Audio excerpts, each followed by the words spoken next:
देखिए, महाराष्ट्र में अचानक कुछ जिलों में औरंगजेब की औलादें पैदा हुई है, जो औरंगजेब का फोटो दिखाते हैं, औरंगजेब का स्टेटस रखते हैं, और इसके कारण एक दुर्भावना समाज में पैदा हो रही है और इसके कारण एक तनाव भी निर्माण हो रहा है। सवाल ये उठता है कि अचानक इतने औरंगजेब के औलादें कहां से पैदा हुई, इसके पीछे कौन है, इसका असली मालिक कौन है, ये भी हम ढूंढ के निकालेंगे। कौन जानबूझकर महाराष्ट्र में कानून व्यवस्था खराब हो और महाराष्ट्र का नाम खराब हो, ये करने की कोशिश कर रहा है, ये भी हम ढूंढ के निकालेंगे। लेकिन मेरा इतना ही निवेदन है, परिस्थिति पूरी नियंत्रण में है, कहीं पर भी अभी अनियंत्रित इस प्रकार की व्यवस्था नहीं है, अव्यवस्था भी नहीं है। लेकिन मेरे सबसे निवेदन है, कोई भी कानून को हाथ में न ले, कानून को हाथ में लिया तो उसके ऊपर कार्रवाई की जाए। Nitesh Rane,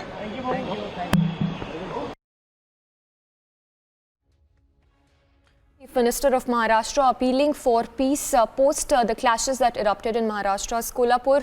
Also a statement that came in from Eknath Shinde, the Maharashtra Chief Minister, a short while back. Listen in.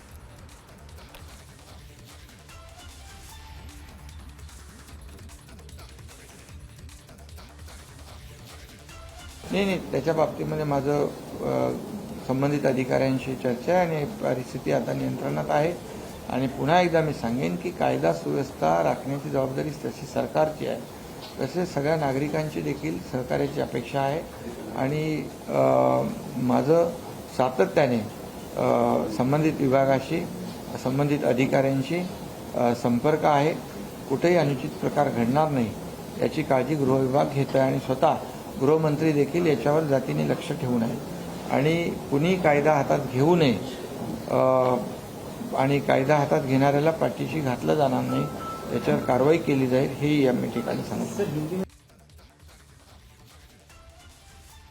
You heard the Maharashtra Chief Minister Eknath Shinde appealing for peace. This just hours after clashes broke out. In fact, protest was also seen in Maharashtra's Kolhapur. We're given to understand that these clashes erupted over a WhatsApp post. Once again, listen in to that statement that's coming from the Deputy Chief Minister of Maharashtra.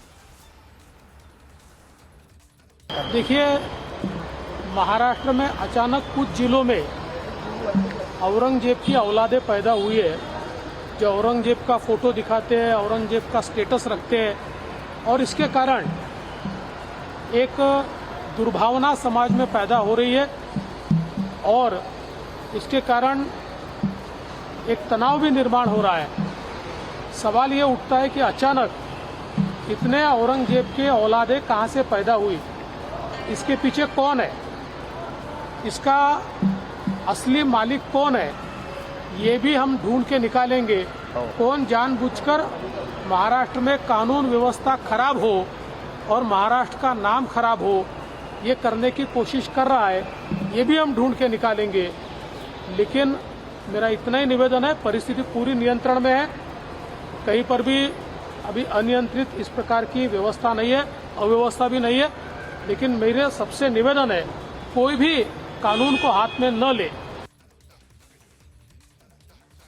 The Deputy Chief Minister saying that there has been a deliberate attempt to vitiate the atmosphere in Kolhapur. Alisha also joins us from the newsroom. Alisha, we understand that curfew has been imposed. What is the situation exactly in Kolhapur as of now? Well, according to the Maharashtra Deputy Chief Minister Devendra Fadnavis, who stated that the situation now is peaceful, but those who have instigated the violence will not be spared. The strict action will be initiated against those. So this all started after the post of Aurangzeb that was circulated on social media by some group. After which today morning, where the clash between two groups that erupted, which lead to the lathi charge by the police to disperse the crowd, and FIR has already been registered.